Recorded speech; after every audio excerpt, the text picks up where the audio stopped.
Hi there, thanks for reading with me. Today we are going to do John 7, 8, and 9, and that's going to be in the New Living Translation. So if you would like to, please follow along with me. Jesus and his brothers. After this, Jesus traveled around Galilee. He wanted to stay out of Judea, where the Jewish leaders were plotting his death. But soon it was time for the Jewish festival of shelters, and Jesus' brothers said to him, "Leave here and go to Judea where your followers can see your miracles. You can't become famous if you hide like this.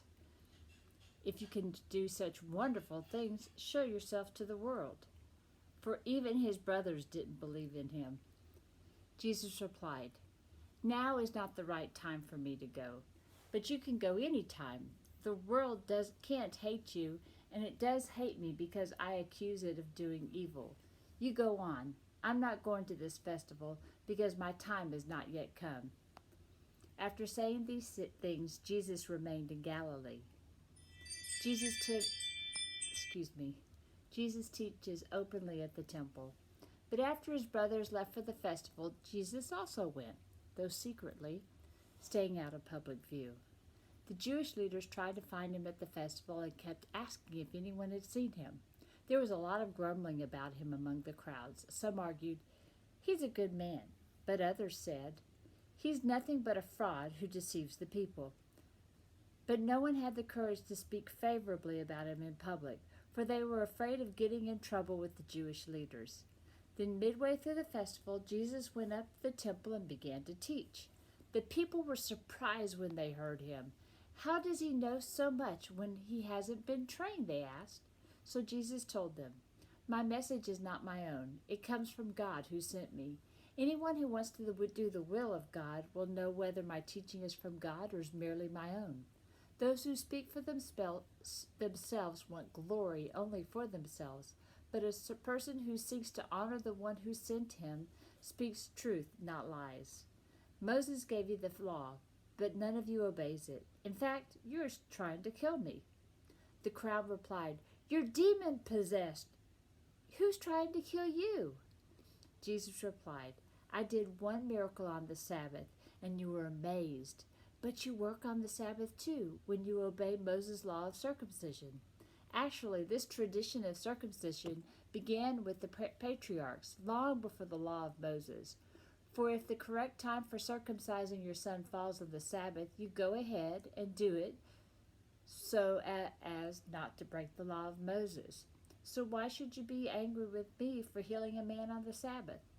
Look beneath the surface so you can judge correctly. Is Jesus the Messiah?" Verse 25. Some of the people who lived in Jerusalem started to ask each other, "Isn't this the man they are trying to kill? But here he is speaking in public and they say nothing to him. Could our leaders possibly believe he is the Messiah? But how could he be? For we know where this man comes from. When the Messiah comes, he will simply appear. No one will know where he comes from." While Jesus was teaching in the temple, he called out, "Yes, you know me, and you know where I come from, but I'm not here on my own. The one who sent me is true, and you don't know him, but I know him, because I come from him, and he sent me to you." Then the leaders tried to arrest him, but no one laid a hand on him because his time had not yet come. Many among the crowds at the temple believed him. After all, they said, "Would you expect the Messiah to do more miraculous signs than this man has done?" When the Pharisees heard that the crowds were whispering such things, they and the leading priests sent temple guards to arrest Jesus. But Jesus told them, "I will be with you only a little longer. Then I will return to the one who sent me. You will search for me, but not find me, and you cannot go where I am going." The Jewish leaders were puzzled by this statement. "Where is he planning to go?" they asked. "Is he thinking of leaving the country and going to the Jews in other lands? Maybe he will even teach the Greeks. What does he mean when he says, 'You will search for me but not find me, and you cannot go where I am going'?" Jesus promises living water. Verse 37. On the last day, the climax of the festival, Jesus stood and shouted to the crowds, "Anyone who is thirsty may come to me. Anyone who believes in me may come and drink. For the scriptures declare rivers of living water will flow from his heart. When he said living water, he was speaking of the Spirit who would be given to everyone believing in him. But the Spirit had not yet been given because Jesus had not yet entered into his glory. Division and unbelief. When the crowds heard him say this, some of them declared, "Surely this man is the prophet we've been expecting." Others said, "He is the Messiah." Still others said, "But he can't be. Will the Messiah come from Galilee? For the scriptures clearly state that the Messiah will be born of the royal line of David in Bethlehem, the village where King David was born." So the crowd was divided about him. Some even wanted him arrested, but no one laid a hand on him. When the temple guards returned without having arrested Jesus, the leading priests and Pharisees demanded, "Why didn't you bring him in?" "We have never heard anyone speak like this," the guards responded. "Have you been led astray too?" the Pharisees mocked. "Is there a single one of us rulers or Pharisees who believes in him? This foolish crowd follows him, but they are ignorant of the law. God's curse is on them." Then Nicodemus, the leader who met with Jesus earlier, spoke up. "Is it legal to convict a man before he is given a hearing?" he asked. They replied, "Are you from Galilee too? Search the scriptures and see for yourself. No prophet ever comes from Galilee." Then the meeting broke up and everybody went home. Chapter 8. A woman caught in adultery. Jesus returned to the Mount of Olives, but early the next morning he was back again at the temple. A crowd soon gathered, and he sat down and taught them. As he was speaking, the teachers of religious law and the Pharisees brought a woman who had been caught in the act of adultery. They put her in front of the crowd. "Teacher," they said to Jesus, "this woman was caught in the act of adultery. The law of Moses says to stone her. What do you say?" They were trying to trap him into saying something they could use against him. But Jesus stooped down and wrote in the dust with his finger. They kept demanding an answer, so he stood up again and said, "All right, but let the one who has never sinned throw the first stone." Then he stooped down again and wrote in the dust. When the accusers heard this, they slipped away one by one, beginning with the oldest, until only Jesus was left in the middle of the crowd with the woman. Then Jesus stood up again and said to the woman, "Where are your accusers? Did even one of them condemn you?" "No, Lord," she said. And Jesus said, "Neither do I. Go and sin no more." Jesus, the light of the world. Jesus spoke to the people once more and said, "I am the light of the world. If you follow me, you won't have to walk in darkness, because you will have the light that leads to life." The Pharisees replied, "You are making those claims about yourself. Such testimony is not valid." Jesus told them, "These claims are valid even though I make them about myself, for I know where I come from and where I am going, but you don't know this about me. You judge me by human standards, but I do not judge anyone. And if I did, my judgment would be correct in every respect, because I am not alone. The Father who sent me is with me. Your own law says that if two people agree about something, their witness is accepted as fact. I am one witness, and my Father who sent me is the other." Where's your Father?" they asked. Jesus answered, "Since you don't know who I am, you don't know who my Father is. If you knew me, you would also know my Father." Jesus made these statements while he was teaching in the section of the temple known as the treasury, but he was not arrested because his time had not yet come. The unbelieving people warned. Later, Jesus said to them again, "I am going away. You will search for me, but will die in your sin. You cannot come where I am going." The people asked, "Is he planning to commit suicide? What does he mean, you cannot come where I am going?" Jesus continued, "You are from below. I am from above. You belong to this world. I do not. That is why I said you will die in your sins, for unless you believe that I am who I claim to be, you will die in your sins." "Who are you?" they demanded. Jesus replied, "The one I have always claimed to be. I have much to say about you and much to condemn, but I won't.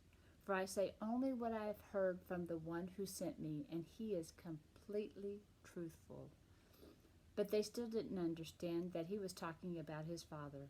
So Jesus said, "When you have lifted up the Son of Man on the cross, then you will understand that I am he.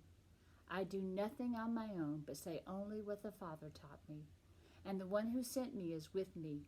He has not deserted me, for I always do what pleases him." Then many who heard him say these things believed in him. Jesus and Abraham. Jesus said to the people who believed in him, "You are truly my disciples if you remain faithful to my teachings, and you know I know the truth, and the truth will set you free." "But we are descendants of Abraham," they said. "We have never been slaves to anyone. What do you mean you will be set free?" Jesus replied, "I tell you the truth. Everyone who sins is a slave of sin. A slave is not a permanent member of the family, but a son is part of the family forever. So if the Son sets you free, you are truly free. Yes, I realize that you are descendants of Abraham, and yet some of you are trying to kill me because there's no room in your hearts for my message. I am telling what I saw when I was with the Father, but you are following the device of your father." "Our father is Abraham," they declared. "No," Jesus replied, "for if you were really the children of Abraham, you would follow his example. Instead, you are trying to kill me because I told you the truth, which I heard from God. Abraham never did such a thing. No, you are imitating your real father." They replied, "We aren't illegitimate children. God himself is our true father." Jesus told them, "If God were your father, you would love me, because I have come to you from God. I am not here on my own, but he sent me. Why can't you understand what I am saying? It's because you can't even hear me. For you are children of the father, the devil, and you love to do the evil things he does. He was a murderer from the beginning. He has always hated the truth because there is no truth in him. When he lies, it is consistent with his character, for he is a liar and the father of lies. So when I tell you the truth, you just naturally don't believe me. Which of you can truly accuse me of sin? And since I am telling you the truth, why don't you believe me? Anyone who belongs to God listens gladly to the words of God, but you don't listen because you don't belong to God." The people retorted, "You Samaritan devil, didn't we say all along that you were possessed by a demon?" "No," Jesus said, "I have no demon in me, for I honor my Father, and you dishonor me. And though I have no wish to glorify myself, God is going to glorify me. He is the true judge. I tell you the truth. Anyone who obeys my teaching will never die." The people said, "Now we know you are possessed by a demon. Even Abraham and the prophets died, but you say anyone who obeys my teaching will never die. Are you greater than our father Abraham? He died, and so did the prophets. Who do you think you are?" Jesus answered, "If I want glory for myself, it doesn't count. But it is my Father who will glorify me. You say he is our God, but you don't even know him. I know him. If I said otherwise, I would be as great a liar as you. But I do know him and obey him. Your father Abraham rejoiced as he looked forward to my coming. He saw it and was glad." The people said, "You aren't even 50 years old. How can you say you've seen Abraham?" Jesus answered, "I tell you the truth. Before Abraham was even born, I am." At that point, they picked up stones to throw at him, but Jesus was hidden from them and left the temple. Chapter 9. Jesus heals a man born blind. As Jesus was walking along, he saw a man who had been blind from birth. "Rabbi," his disciples asked him, "why was this man born blind? Was it because of his own sins or his parents' sin?" "It was not because of his sins or his parents' sins," Jesus answered. "This happened so the power of God could be seen in him. We must quickly carry out the task assigned us by the one who sent us. The night is coming, and then no one can work. But while I am here in the world, I am the light of the world." Then he spit on the ground, made mud with the saliva, and spread the mud over the man's eyes. He told him, "Go wash in the pool of Siloam." Siloam means sent. So the man went and washed and came back seeing. His neighbors and others who knew him as blind beggar asked each other, "Isn't this the man who used to sit and beg?" Some said he was, and others said, "No, he just looks like him." But the beggar kept saying, "Yes, I am the same one." They asked, "Who healed you? What happened?" He told them, "The man they called Jesus made mud and spread it over my eyes and told me, 'Go to the pool of Siloam and wash yourself.' So I went and washed, and now I can see." "Where is he now?" they asked. "I don't know," he replied. Then they took the man who had been blind to the Pharisees, because it was on the Sabbath that Jesus had made the mud and healed him. The Pharisees asked the man all about it, so he told them, "He put the mud over my eyes, and when I washed it away, I could see." Some of the Pharisees said, "This man Jesus is not from God, for he is working on the Sabbath." Others said, "But how could an ordinary sinner do such miraculous signs?" So there was a deep division of opinion among them. Then the Pharisees again questioned the man who had been blind and demanded, "What's your opinion about this man who healed you?" The man replied, "I think he must be a prophet." The Jewish leaders still refused to believe the man had been blind and could now see, so they called in his parents. They asked them, "Is this your son? Was he born blind? If so, how can he now see?" His parents replied, "We know this is our son and that he was born blind, but we don't know how he can see or who healed him. Ask him. He is old enough to speak for himself." His parents said this because they were afraid of the Jewish leaders, who had announced that anyone saying Jesus was the Messiah would be expelled from the synagogue. That's why they said, "He is old enough, ask him." So the second time they called in the man who was blind and told him, "God should get the glory for this, because we know this man Jesus is a sinner." "I don't know whether he is a sinner," the man replied, "but I know this. I was blind, and now I can see." "But what did he do?" they asked. "How did he heal you?" "Look," the man exclaimed, "I told you once. Didn't you listen? Why do you want to hear it again? Do you want to become his disciples too?" Then they cursed him and said, "You are his disciple, but we are disciples of Moses. We know God spoke to Moses, but we don't even know where this man comes from." "Why, that's very strange," the man replied. "He healed my eyes, and yet you don't know where he comes from? We know that God doesn't listen to sinners, but he is ready to hear those who will worship him and do his will. Ever since the world began, no one has been able to open the eyes of someone born blind. If this man were not from God, he couldn't have done it." "You were born a total sinner," they answered. "Are you trying to teach us?" And they threw him out of the synagogue. Spiritual blindness. When Jesus heard what had happened, he found the man and asked, "Do you believe in the Son of Man?" The man answered, "Who is he, sir? I want to believe in him." "You have seen him," Jesus said, "and he is speaking to you." "Yes, Lord, I believe," the man said, and he worshiped Jesus. Then Jesus told him, "I entered this world to render judgment, to give sight to the blind, and to show those who think they see that they are blind." Some Pharisees who were standing nearby heard him and asked, "Are you saying we're blind?" "If you were blind, you wouldn't be guilty," Jesus replied. "But you remain guilty because you claim you can see." Thank you for today's reading. Have a great day.